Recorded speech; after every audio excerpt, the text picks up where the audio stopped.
How we doing, everyone? Welcome to another edition of FSI's NASCAR DFS Pick Show. I'm your host, TK Nation 47, joined by Mega Roller 31. I will try my best not to butcher the opening as I have in the last three takes. All right. Anyway, we are on to Richmond Raceway. We have the Go Bowling 250, 250 laps. If you have noticed, I'm rocking my Dale Earnhardt gear. Junior has decided to race this race in the 8, and I couldn't be more excited. This is my favorite driver of all time, and here he is on the Richmond Raceway. I'm pretty pumped. How about you, Mega? I don't think I'll ever see my favorite driver ever race again. Who might that be? Mike Skinner. Hey, they're the same family.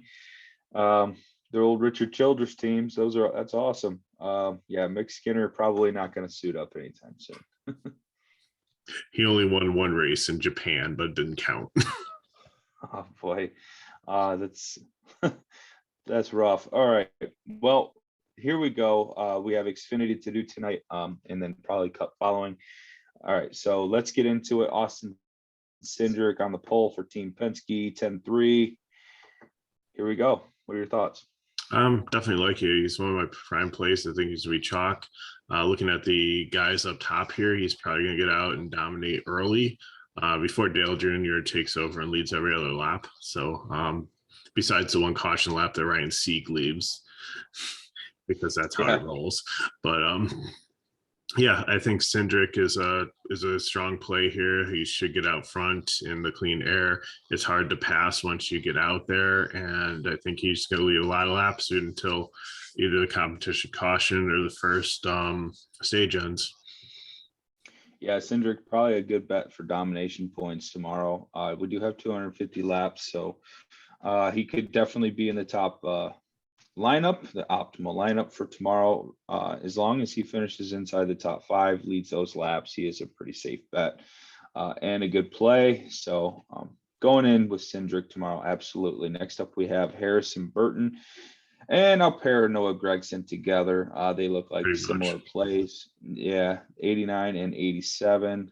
Two guys that are probably not going to get out to lead laps and are a threat to lose place differential.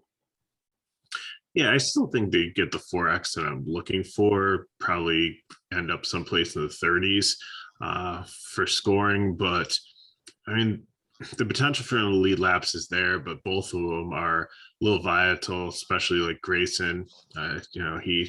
He has been better recently, so I'll have to give him that. But he's always first guy in my GPP, and Harrison Burton. He performed well last week, but I just don't see it here. Mm-hmm. Yeah, Burton and Gragson doing really well, finishing.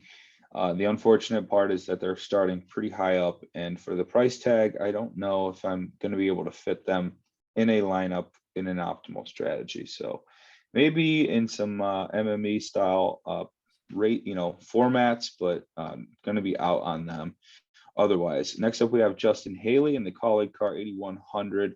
They're going to keep pricing them down this low. I'm going to keep playing Justin Haley. I like it because of his team. His team has been very successful here.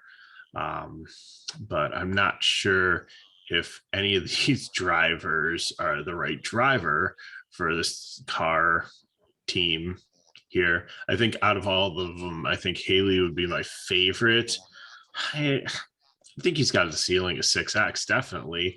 But, a lot of good things would have to happen. But I do like the pricing. So I think I can see him in cash. I think it's going to be kind of popular at 81. Mm-hmm.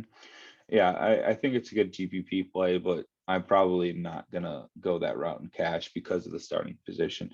Next up, we have Justin Allgeyer, Junior Motorsports. Number 7, Richmond. Not a terrible play here. I think Allgeyer has some good momentum, and I like him even at the 97 price tag. Yeah, I mean, he's been very successful here. He's at 4 top 5s, 2 wins, I believe, and it's led over 300 laps in the races that he has had here. So definitely looking at him, like the team.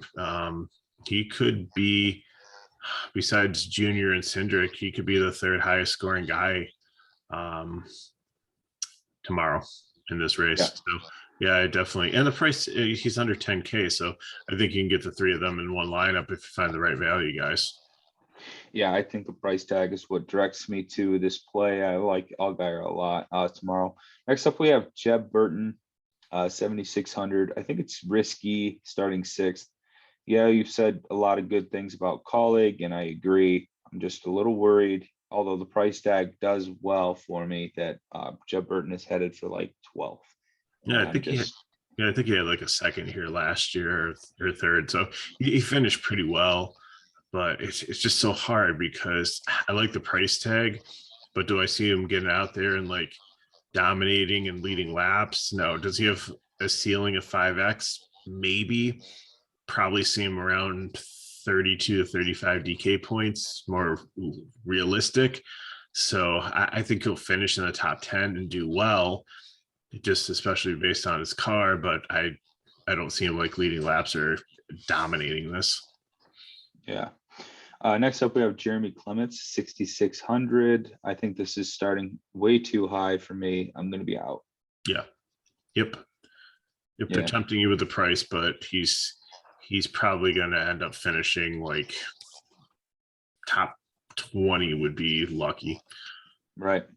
All right. And then we're moving right along here to AJ Almandinger, 9,100. I like this price tag. I like the upside with this short track here. AJ Almandinger kind of been a little bit of forgotten man, but not too long ago, this guy won 2 races in a row. So I like Almandinger at 91. I think the price tag is perfect. 100% disagree. He's horrible on this track. He has struggled here very bad when he ran here in Cup. I like the Cully car, but I know he's in good recent form, but I'm out on him. Oh, I hope the ownership's low. I'm going to have a little bit of them in the MME then. Next up, we have Myatt Snyder, 72. I like Myatt Snyder on big ovals. This is not one of them, so I'm out. Yeah, he's a tough sell here.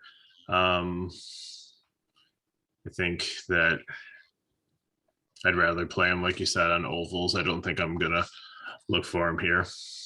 No, no, I don't like him on short tracks. There's always too much room. There's less margins for error, and he's certainly a guy that has trouble not running into things. We have Michael Annette here, Junior Motorsports. Had a good showing last week, ran pretty well. 7,100. I like the price tag. I don't think he falls too far from his starting position. I think that makes for a pretty good play. He's been consistently in the top 10 at this racetrack, so good car. Definitely price is fair. So I think it's to be highly owned, and he's a cash play for me. Definitely probably over 4.5x. Yep, I think cash play is perfect. Sieg is up next, 6,700. I don't see myself with Sieg starting 11th. Yeah, too high. I loved it last week, and he did fairly well, but I think that track was better suited for him. Here, I'm a little weary of his, I guess, history. So they're out on tempting you with Sieg. the price. Yeah. Next up, we have Daniel Hamrick starting 12th. 10K. His price tag is risen, but Hamrick has been proving to be one of the faster cars of late. Gibbs, he's got the great equipment. Is Hamrick going to get it done and win a race? I don't know. He's always a bridesmaid here. I think he's going to score somewhere in the 50s. He can get up there and lead laps here. There's some place differential to get up, and it's definitely a top 5 car. So I like the play in cash. I think he's going to have some ownership also. I think if people are afraid to play like Cindric, like they're going to look at the two of them, and one's 10-3 and he's 10 even. I think they might drop down to him, save the $300, and look for like the 12 place differential points. Sure. Certainly could understand that. I can certainly understand playing both too. I think playing both in the same GPP lineup makes for a pretty good strategy. Although we have something to talk about later, which we will get to. Yeah, we've got a couple guys down here. We're burying a lead as we usually do. Next up, we have Alex Labay, 6,100. 13th starting position just seems a little too off. No. Although the price tag is nice, I don't think I'm going to be in on Labay. I can't see him even hitting 2x. he's probably a 25th to 20th place car at this track. I can't do it. Yeah. He was perfect last week. We absolutely crushed it with that pick, but this week is a no-go for Alex LeBay. Next up, we have Josh Williams. We're so No. sorry. No, we're just gonna continue on that path here. 5,900 cheap, No, but just too far ahead. All right, so next we get to Ty Gibbs, 11-2. This is the highest price golfer or prize race car driver we have gotten to, and 15th is a really solid starting position. Anything on Gibbs here other than he's a usual play, and he's got the best car. He's got Eric Jones's old crew chief that was demoted last year when Jones got fired. So he's a decent crew chief, just trying to work his way back up. I just don't know how much experience. I can't remember if he raced here when they did it in the spring. He ran such a sporadic schedule there. So I don't know. I think there's a lot of potential here, but for 11-2, I would rather play some other guys that are coming up to talk about. I'm not saying he's not in play here. It's probably one of the elitist cars in the field, but I think he might just being a rookie and being like really aggressive. I think that's going to get him into trouble. So I think I'm out. This is, I think, a little bit of a hotter take. I've heard from anyone take on Ty Gibbs. The whole DFS community is considered him the darling of the season. I mean, I like Ty Gibbs. I'm going to play some of them. But in my favorite GPP lineups, I think I might have Hamrick instead, try to get a little bit of savings in salary for some of the similar upside. Now, if Gibbs leads laps, that strategy's dead, but that's why I'll back it up in a multiple entry, format. Next up, we have Brandon Jones, 9,400. This is not a Brandon Jones racetrack, so I'm out. Oh, he's horrible here. Really struggles. I'm out too. Cool. We are on the same page this week. I'm scared about this. Oh, we agreed on the Almandinger. Yeah, that's the only spot. All right, next up we have Brandon Brown, 6,900, 17th starting position. I think this is a really good spot. The price tag is right. Starting is, he's not too high, and Brandon Brown has some really good equipment, so I'm in. He hasn't finished above 30 in the last 4 races, so he's due. This is a racetrack for him. Okay. He's like, people keep on playing Bubba Wallace and Cup, and people keep on playing players in DFS because they invest money in him, and they're just like, the 1 week I don't play him, he's going to do good. It's this week. Not going to happen. You don't think he's going to do good this week? No, I think he struggles at this track. I like the price and everything, but I would rather pay like 200 more and go with Michael Annette. So, but I mean, certainly, but I mean, you could do worse than 6,900 for Brandon Brown. That's for sure. Once I see him like back on the right track and looking down the line here, I can only see maybe one or two plays I'd probably rather play, but at 17th, all I need him to do is finish inside the top 20.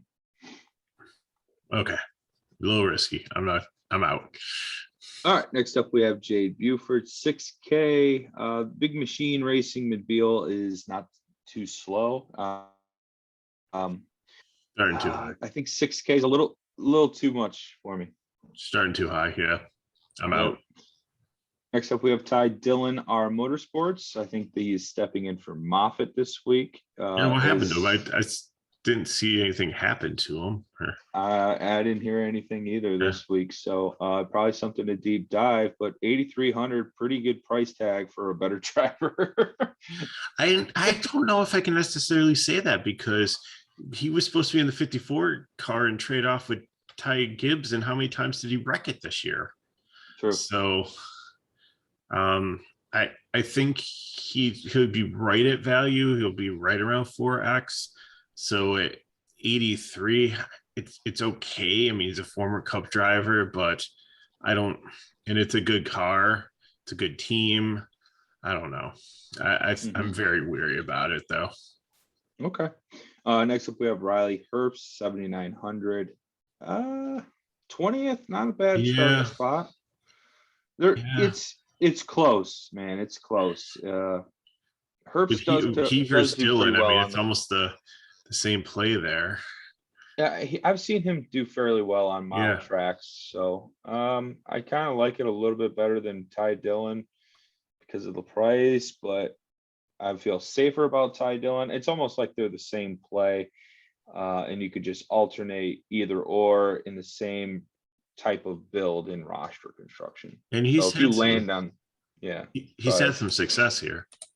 Yeah, so he's had a couple of top 10s. So I mean, that's all we would want, and that's all we could ever expect. But is 7,900 worth it? Yes, in a certain type of roster construction that has Cindric probably leading most of, if not the whole race, and he can just kind of start peppering in a balanced approach. So in a balanced lineup format, I think it's good. If he's going to be your main, middle piece in salary, I think you could maybe do better, or maybe, have a little higher upside with that selection in that price range. It's okay. And that's where I'll leave it. Next up, we have 3 drivers I don't think either one of us are going to talk about playing, and that's Mills, Emmerling, and Groff. Emmerling, I would. He's actually a short track specialist. So, and the 23 car is decent. So, and he's 4.6, starting a little bit higher than I'd like him to. But if I'm punting anybody, I think I would take him. Okay, we'll go with that. Next up, we have Tommy Joe Martins. 6,400 is a little steep, but 24th, decent starting spot. Yes, he's close to where we want him, but he's a little too much. Yeah. So if he works into my builds, yes. But like I'm looking around, I'm like, am I going to take Alex Lab over him? No. Am I going to take Jay Buford over him? No. Is there anybody else in this? Jerry Clements? No. Ryan Sieg? Probably not. There's really nobody in his price range that I would rather have. I'm kind of handcuffed there. I'd probably have to drop somebody else in my lineup and reconfigure everything if I ended up with 6,500 left. Generally, when that happens, you just have to play Martins. Just play him blindly and hope he doesn't completely wreck you. It's when I get to that where I'm continuously falling on the same guy, I just say, all right, just play him. Just stop overthinking it. Just play him blindly. And then, hey, sometimes it works, sometimes it doesn't. But it's better that way than completely reconfiguring the whole thing. And then you're getting off guy that, is a guy you shouldn't have got off of. And then Martins ends up doing well to begin with. And I've done this enough to know that's typically, a terrible strategy to just, not like a guy and then not play him. And then he does what you want him to do originally, and you blew up the whole lineup to get there. Next up, we have Ryan Vargas and Jeffrey Earnhardt. No, not the Earnhardt I'm looking for. No, I like them better than Mills and Graff, but I would probably try to get up to one of the 5K guys. So, yeah. All right. Next up, we have John Hunter Nemechek, Sam Hunt Racing, the 26. 10.7's pretty steep. Don't think John Hunter Nemechek can win in this car. But I think he could finish inside the top 10. Yes. Yep. And you're going to have to make some choices because you have 4 guys over 10K. Yep. Or no, 6 of them actually.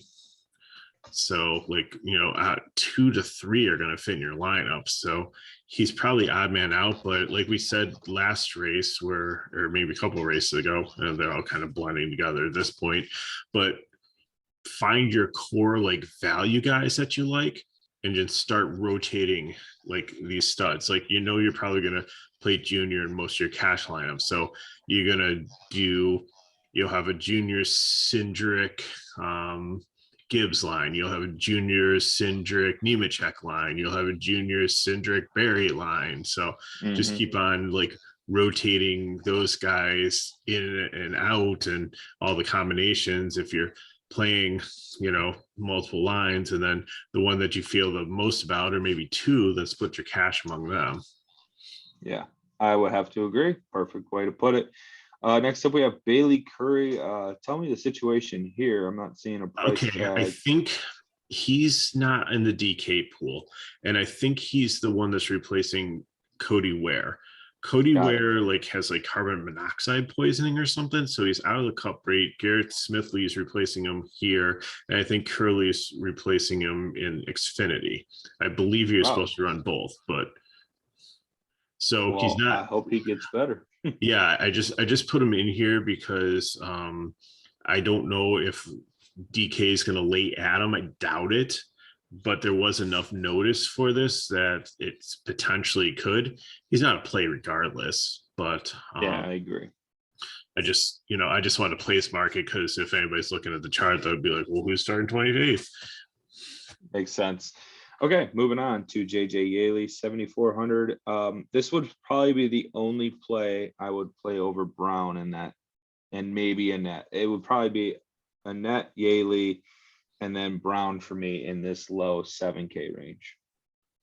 Yeah, I mean, this car is decent. There's been some place differential, and he's a good driver. Like the 17 has had some breakdowns, but I don't know. It's still a GPP. I don't know if he can get quite the 4X. I think it would be around 25 DK points. So is that enough to get it done? Maybe, but I think he's safer than some of the 5K guys behind him. All right, that brings us to the man of the hour, Dale Earnhardt Jr. Who? 12K. Dale Earnhardt Jr., one of the best of all time. 12K. Is that little Lee's son? 12K, quite the price tag, but you have him in the 8 car, which is one of the most iconic names to tag with the 8 car. This is not a spot I'm missing. Probably going 100% because of my fandom. So saddle up, Dale week. Not worried about rust or anything? Do you think he's driven a car recently? Chance. No Besides chance. the iRacing experience, that was horrible. I've had better success burning $50, so why not? No, he's in. He's in all my lineups. Okay. The super fan here. Think about it though. He's in the 8 car. It's not like he's jumping into Jordan Anderson's car or Sam Hunt's machine, right, or the R Motorsport 23, or like we've seen the other Cup guys do. BJ McLeod. Yeah, right. Harmrick and the BJ McLeod 99. Exactly. He's not in some slouch car. He's in his car, the car he started out with in his career. It's iconic, and I just think 30th is a stupid starting spot to not play Dale Jr. Okay. I agree. Like I said, I'm just where I don't know. I didn't see anything about has he had a chance to practice or drive a car recently, or anything like that. I worried about that. Has he competed in that Saturday night series, where they're almost like IROC cars, I just remember Elliott and his father raced in it a couple months ago. I forget what the series is called, but that sounds like something sounds like something Dale Jr. would go do. So perhaps he has. Maybe he's ran to dirt tracks or something. So yeah, it's in his blood. So yeah, okay. This is moving on. You got to play Dale Earnhardt. Next up, we have Landon Castle, 78. They did pretty well pricing up some of the plays here, so you don't get the dead nuts value that you want. Landon Castle would be a good value if he was around 6,500, and he's priced up to 78. I think that is a little too much of a stretch for a car I don't think can gain more than 10 spots at best. So Right. Yeah. Yeah. I think you're looking at like maybe 25th at it's just best. not initially obsessed with it. I'd rather play Brandon Brown and hope that he doesn't finish outside the top 20. Okay. Yeah. Next up, we have Kyle Weatherman, 5,300. There is some interest from me here. What are your thoughts? I think he's going to be highly owned, especially at the price tag. It's probably the best value. Looking at like probably 4x in return, about 20 DK points. The problem is the car's broken down multiple times this year. So, I mean, it's a 250 lap race. It's not like a super tough one on cars, but I don't know. I think if I land around him, that he's probably the best option there. But Yeah. we'll see. Alrighty, moving on to Josh Berry in the Jordan Anderson 31. 11.6 is really, really high for a Jordan Anderson car. Like if he was around 9K, sign me up. But 11.6, you're paying for place differential. Like if I had 35 he's in his previous experience in ARCA, he was very good at short tracks. So I think that's the combination of that and the place differential is what you're paying for here. Where do I see him? Probably top 15, but is that enough to play off 11.6? I think he's the second highest price guy here. So no, it isn't. Oh, yeah, sorry about that. Yeah, the Jordan Anderson car just doesn't do it for me. When Jordan Anderson's driving it, but when anybody else is, so we've covered it. It's not bad. Yeah, you're right. Top 15 is probably the outcome. If I had, 50 Dale Earnhardt lineups, I'd probably have 10 Josh Berry. And you could go other way. If you think Dale Earnhardt's going to be an absurdly high-owned play, you can just be like, all right, well, while everyone plays Dale Earnhardt, I'll play Josh Berry, and they could finish the same exact point total because of where they're both starting. So do you think Josh Berry is going to be cheaper and with lower ownership? Go for it. That would be my advice. Next up, we have Mason Massey, 78, 5,700. Yeah. I could see people playing Massey, but I don't think he's the main guy up here though that we're looking for in the 5K range. He's not bad. I mean, he's definitely can get like 5 places, so he's okay. Spencer Boyd in the 90. Not as confident in him. So, but still not horrible. But I think I'd rather take one of the next two. Yep. Stephen Light is the car I'm looking at, the 61 in the Hattori Racing car there, 5,500. I think that's the guy I'm looking at for cash. Yeah, he's gotten top 30s. I think he even had a top 20 at this track once upon a time. So yeah. And the Hattori car is solid, tech wise. Yeah, that's where I'm looking. I could understand in this next play too. David Starr in the 66, 5,400. Yeah, I think he's okay. Again, you always worry about these cars. I don't think he's going to start in park. I think Timmy Hill used to in the 66, but Starr seems to have been running.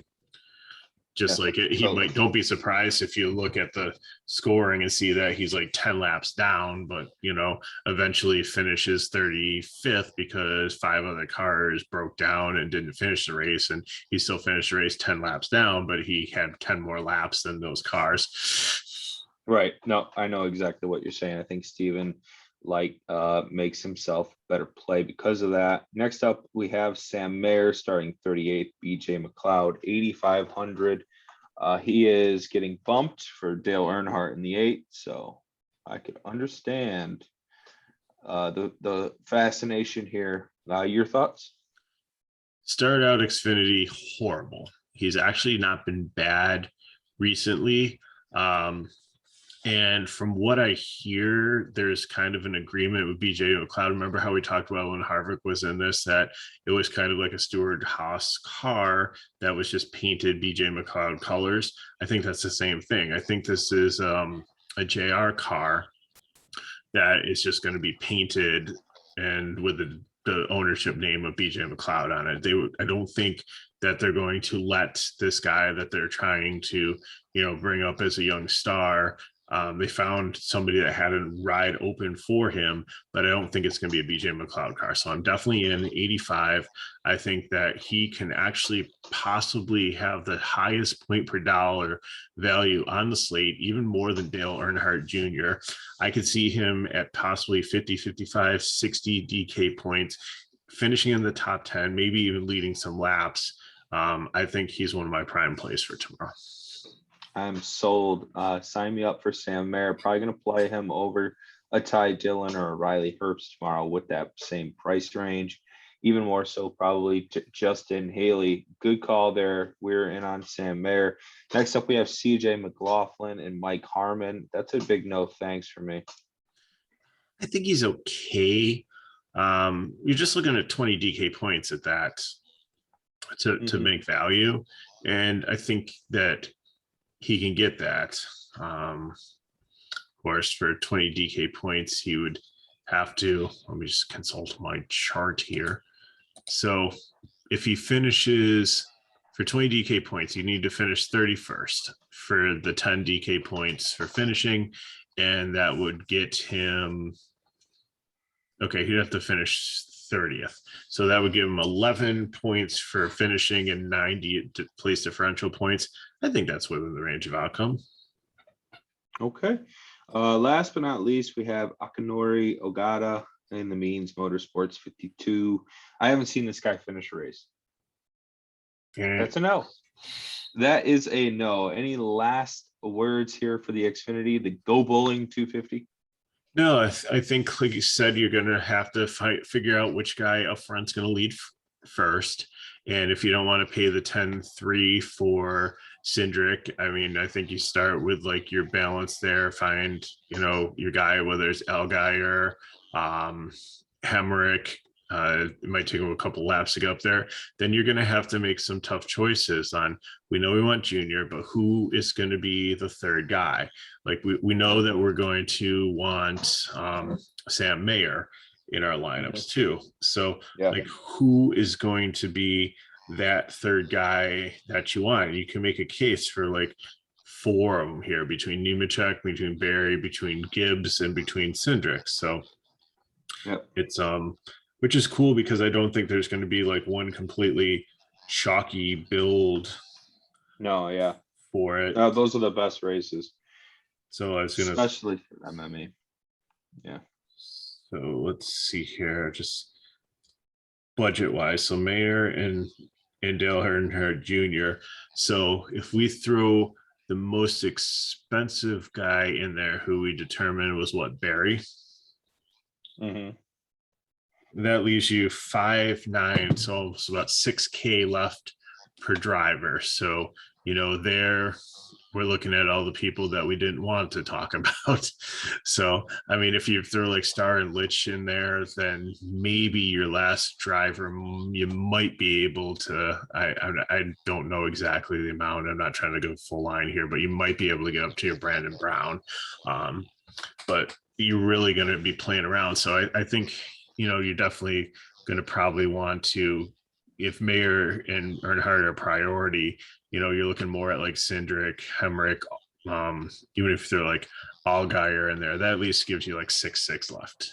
So I think that's more reasonable, because if you take some of those lower guys, if you take a chance with like one of the like Emmering or somebody in like the 4K range, and then can get you up to like maybe that second guy, like 7 or 8, maybe you get Ty Dillon in there, maybe you get like Riley Herbst or Mike Snyder or Jed Burton. So I think that's what you're going to need to do to differentiate yourself. I think you're going to see a lot of people playing stars and scrubs. And I think if those scrubs don't work out, then you're going to have so much leverage with a more balanced approach.